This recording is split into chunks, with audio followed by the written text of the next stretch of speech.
कर सकते हैं। सिंह आणि ससा। सिंह आणि ससा ही पंचतंत्रातील एक प्रसिद्ध कथा आहे, जी शहाणपणा आणि चातुर्याचे महत्त्व दाखवते।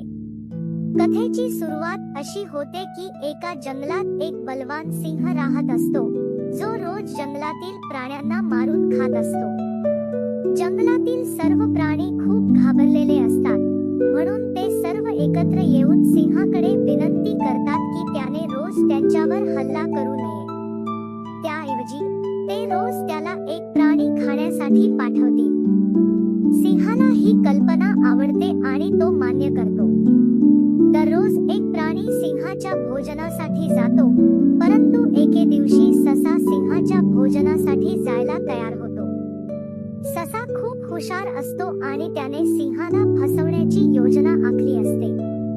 तो सिंहाकडे जाण्यासाठी मुद्दाम उशीर करतो।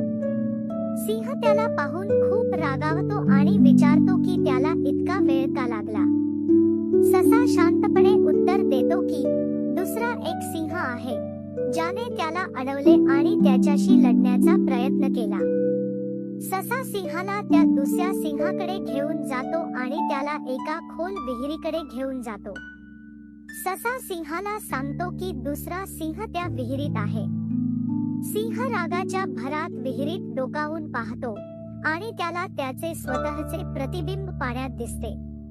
त्याला वाटते की खरोखरच दुसरा सिंह आहे आणि रागाने तो विहिरीत उडी मारतो, ज्यामुळे त्याचा मृत्यू होतो। या कथेतील मुख्य बोध असा आहे की बुद्धी नेहमीच बलाढ्य शक्तीपेक्षा श्रेष्ठ असते। सशाने आपल्या चातुर्याने सिंहाला पराभूत केले।